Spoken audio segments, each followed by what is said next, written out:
Raiders-Chargers last night. Final scheduled primetime game for the Raiders in Oakland. First quarter, Phillip Rivers had already thrown an interception. We call that foreshadowing because here comes another, and it's going back to the house. Look, Phillip all night long was tipping off his passes, and Eric Harris was on it all night. Look, Phillip, without a doubt, was a little bit worried about the protection as far as some of the injuries he's had on his offensive line. Wasn't a good showing for him on the road. Second time in his career he's thrown picks on the first two series of a game. That was a 56-yard touchdown for Eric Harris. But the Chargers, down 10-0, they would answer. This is Hunter Henry in the back of the end zone, capping off a 16-play drive. But watch out, celebrating can be hazardous to your health. Oh, he takes it right off the face. It's 10-7. Now, huge moment in the game. Under 5 minutes to go in the second. Phillip Rivers throws another interception, but hold everything. It's called back on a penalty. Raiders were offside, and instead it turns into a Melvin Gordon touchdown. Yeah, this is one of those things where you thought the momentum was starting to leave the building and that maybe the Raiders were going to mistake their way into a loss. But Derek Carr had an answer. Derek Carr did have an answer right before the half. They're going the other way. That's Alec Ingold. And the Raiders have a 17-14 lead before halftime. Good game. Fourth quarter. Chargers are down 3. Second and goal. They had long drives last night. This one was 12 plays, 80 yards. Austin Eckler touchdown. Yeah, they were very well balanced all night long. Melvin Gordon was running the ball ferociously, which obviously later in the football game, the head coach had to answer for why they didn't run the ball late in the game. Raiders, meanwhile, trying to have an answer. That's Hunter Renfrow for 13 yards and a first down. Then later in the drive, Josh Jacobs. How about this rookie taking it to the house for the lead? Yeah, this kid has just been incredible all year long. He has, without a doubt, brought balance to this football team, and Derek Carr continues to excel on fourth quarter game-winning drive. But they would miss the extra point, so a field goal's going to beat him. Here's Phillip Rivers trying to bring his team down. That's a fourth down play. They've got it stopped, but hold everything. There's defensive holding, so a fresh set of downs for the Chargers, and here they are. First down, Rivers, Jason Moore, no good. Look, he kept all night long again. You saw him looking at his primary receivers. Raider defensive backs had a good beat on where he was trying to go with the football, and the pass rush was a factor all night long. This is a third down play for Henry, no good. Rivers in the end would go 0 for 7 on this final drive of opportunities to try and keep his team's game and maybe season alive. This is the fourth down play, and it's essentially a punt. Rivers throws 3 picks and 2 others that are called back. 17 of 31, 207 yards. Raiders, a big win. They improved to 5-4, and John Gruden was celebrating with the fans. We got a lot of resilient guys. They're going to keep competing. You know, you may beat us, but we're going to be a hard out. We are very happy with our foundation, our process. A lot of guys deserve credit, but I'm exhausted. 2 games in 4 days is something I hate. I obviously wish I'd have played better when you turn it over, when you throw 2 interceptions early. I mean, the last one counts, I know, on the board, but the 2 interceptions and then 8 plays not getting anything. I'm disappointed I didn't do a better job in those 2 spots especially. Boy, there's a lot to say here this morning. Let's start by saying this. The Raiders were called crazy when they traded away Khalil Mack. Well, they have 13 touchdowns from rookies this year, almost double the next closest team in the league.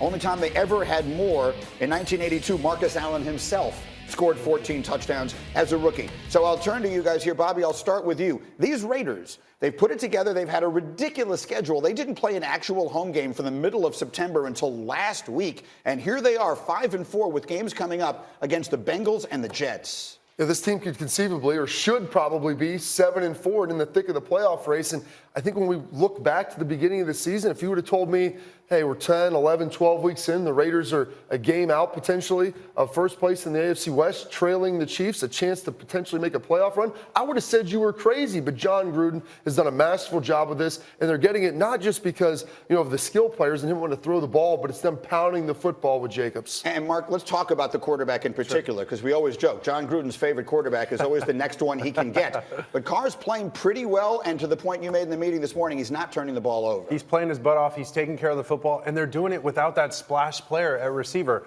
I remember we were all sitting here when Antonio Brown left, and I was guilty of it just like everybody else.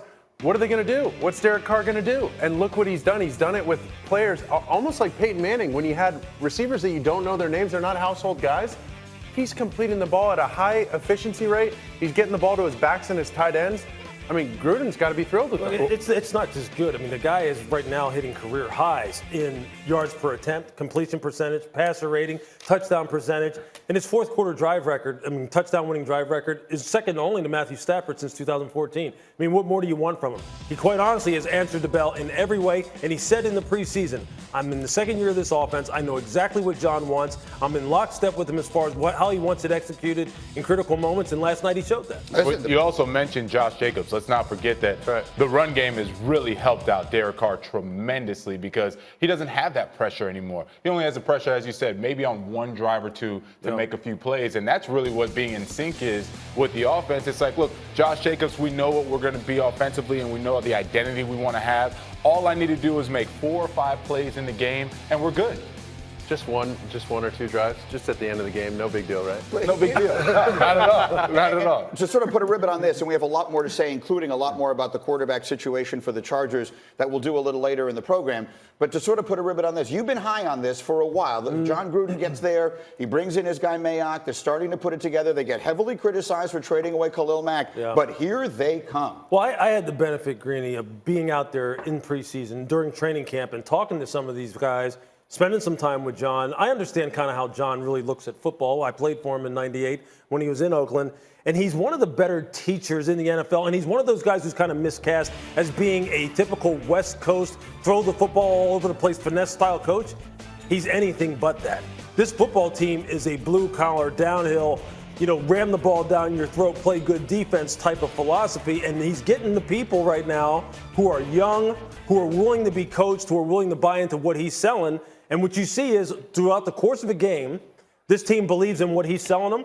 And look, I mean, really, other than Josh Jacobs, think of their fourth-round pick, Max Crosby, their defensive end. He typifies the type of guys that they're looking for, and the results speak for themselves. And everybody kind of smirked a little bit when Mayock got hired, but I think this is what you have, and this is what you find when the GM and the coach are on the same page with the type of player you want for both sides of the football. You're able to see that type of success, and it's manifesting itself now. I'll say it again. The Raiders are going to make the playoffs in the AFC this year. Meanwhile, on the other side, we could be seeing the end of an era. We'll talk about that more as we continue. But on this Football Friday, let us get now to what is the biggest game of the year, and there isn't any question about it. Tomorrow, LSU, Alabama. Crimson Tide, a 6-point favorite at Caesars. They've won 31 straight home games dating back to 2015. That's the longest streak in SEC history. LSU, meanwhile, is led by quarterback Joe Burrow, who is first in the nation in completion percentage. He's completing 79% of his passes this year, which is ridiculous. It's on pace to break the all-time FBS record for a single season. On the other side, tanking for Tua, remaining a game-time decision after undergoing surgery to repair a high ankle sprain. He leads the nation in total QBR and is second in completion percentage. So this one has all the makings. You couldn't ask for much more from a football game than we're going to get here. So we've spent all week talking about what's at stake. Now it's time to start talking about what's actually going to happen. Vilma, I'm going to start with you. Yep. What is the number one thing from an Alabama standpoint you're looking for from their offense to win the ball? Offensive line has to protect Tua. Offensive line doesn't protect Tua, and Tua somehow is out of this game because of injury, then it is not. There's no chance Alabama can keep up points-wise with LSU to win this game. So you're watching. The offensive line, by the way, has done a phenomenal job all season long. But when you're talking about now a guy that's hurt, and I'm telling you what I would do, I would blitz this guy early and often, and that would press the wide receivers so I can take away those now screens, those bubble screens that he likes to dump off easily to receivers and force him to run. You force him to run, maybe in the first quarter, it may not affect him. Third quarter, fourth quarter, that's when his ankle, he'll start to feel it. How about from a defensive standpoint, Bobby Carpenter, from an Alabama standpoint? Well, Nick Saban, Bill Belichick disciple, one of the things Bill always preaches is disrupting the wide receivers at the line of scrimmage, throwing off the timing of those routes, and that's going to be a big piece of this. LSU, the only team in college football with multiple receivers that average more than 100 yards per game in Jefferson and in Chase. So Joe Burrow's been highly accurate. He's had great timing and rhythm. They need to press them. They need to disrupt the timing of that to throw that offense off. This is not, your father's Alabama defense, right? We always think of Nick Saban as having these legendary defenses. That's not how they're built this particular season. Now let's go to the other side. Bobby, LSU on offense, what do they have to do to win the game? Oh, they got to control. They got to take care of the football. In Alabama, when you go back since 2008, they've lost 4 games at home, -9 in the turnover margin in those games. And that guy right there, Joe Burrow, 30 touchdowns, 4 interceptions this year, one of the most efficient quarterbacks in college football, and his passing completion percentage, it's not based on checkdowns. He throws the ball down the field, but he does it in a safe way, so they cannot give Bama short fields, and Joe Burrow will not let that happen. To this point, he's been the best player in the country. Vilma, what does the Alabama defense do to change that?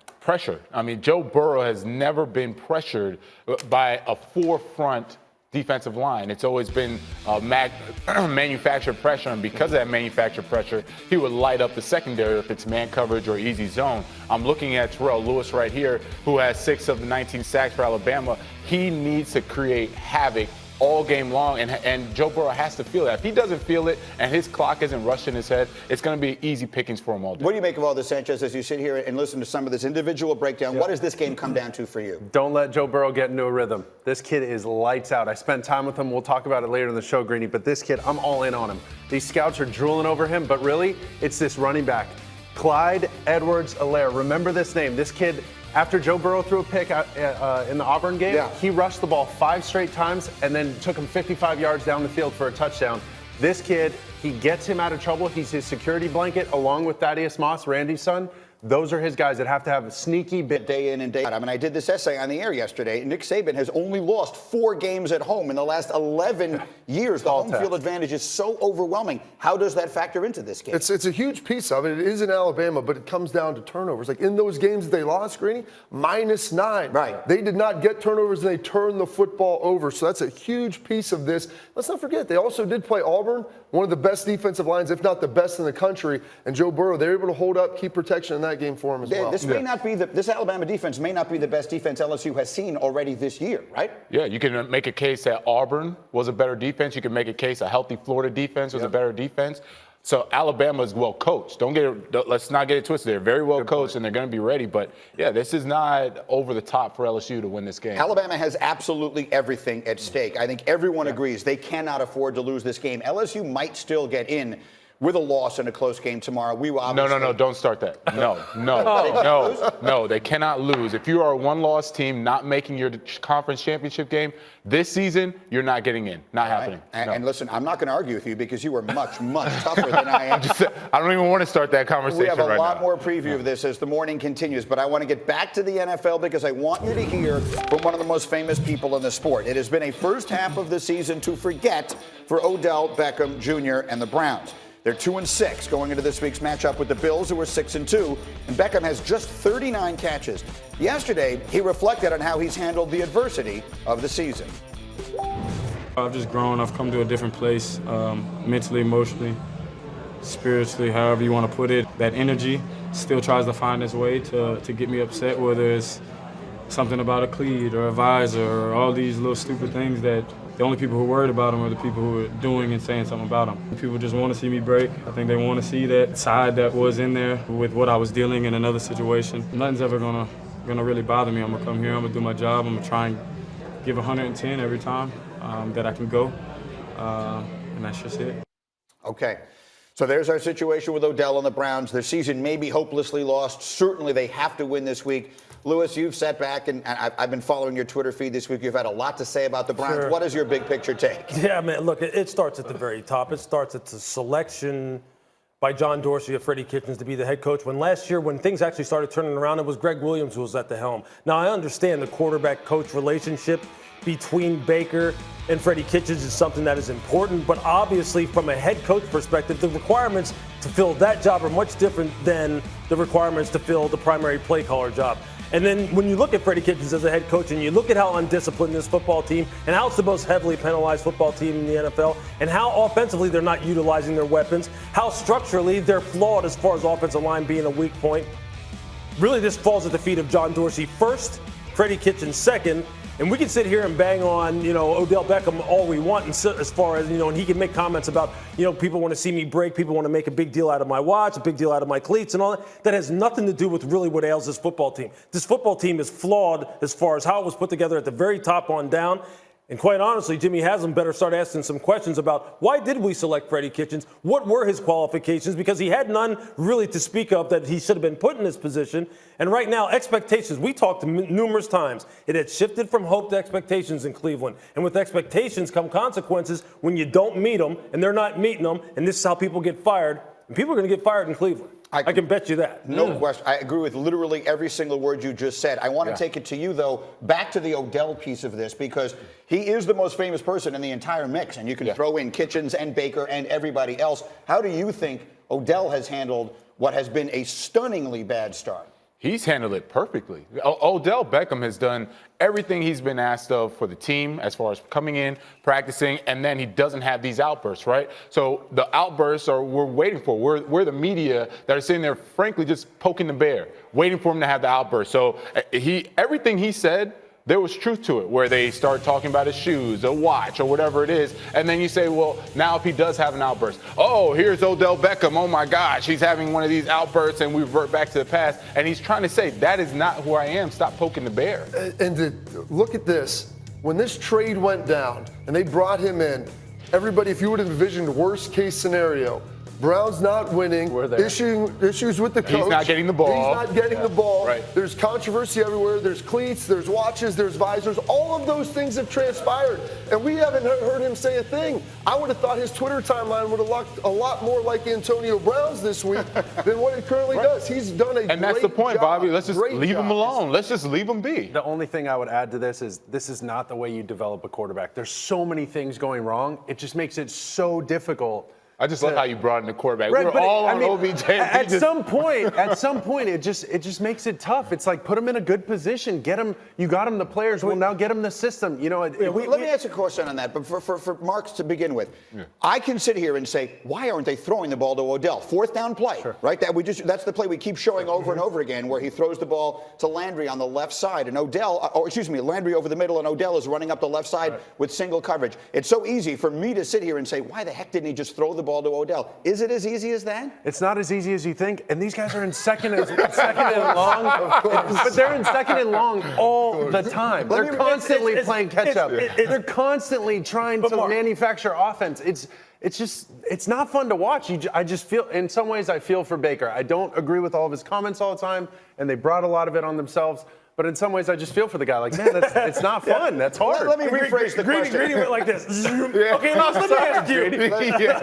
Let me rephrase the question to Mark. Has anything ever been the quarterback's fault ever? No. Yes. No, never. There's no reason in that fourth down situation that they couldn't have said this. If you get single high and it's one-on-one out there, throw it to him. Throw it to him. I don't care what anybody else is. Throw it to him. I've heard that in the headset. Yeah, Exactly. Right. I mean, Throw it to Braylon. Throw it to Santonio. Okay, you got it. I mean, everyone should be saying it, and yet it didn't happen. And so we wonder why they keep losing. All right, let me get up and go. I got a bunch of things I want to get to quickly. Start with the Cowboys. Coming off back-to-back wins, they're 5-3. A narrow lead in the NFC East. They play a good Vikings team this week. Dak Prescott, looking at his offense, sees room to grow. It hasn't been clean. We haven't played our best ball, but you can look at the numbers and, hey, we're number one in offense. That's something that we could be proud of, but it's not the staple. It's not who we are. It's not what we're aiming for. We're aiming to be a successful team, successful offense, and as I said, we haven't played our best ball, and it's ahead of us.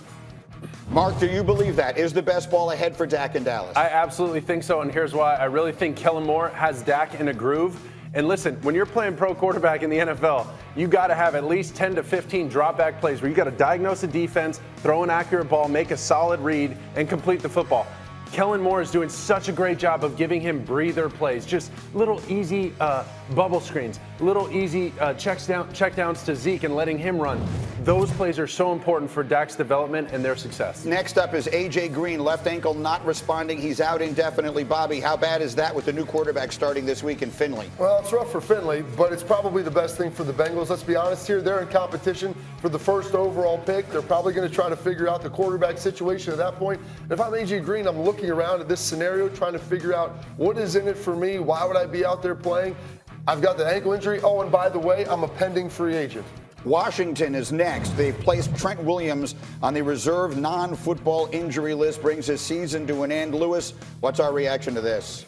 Yeah, I think this is the end to what is going to wind up being a pretty sad situation as far as maybe this team could have handled this better, sent Trent Williams down the road. There's going to be a lot of information, I'm sure, that's going to come out about this situation as far as Trent's health, some of Trent's issues with the Redskins. The Redskins are going to have their say. I think this is one you just better stay tuned as far as what's going to happen here. We will continue on this Football Friday on Get Up. So much still to come. That guy, Joe Burrow, how's he gone from a good prospect to a great one.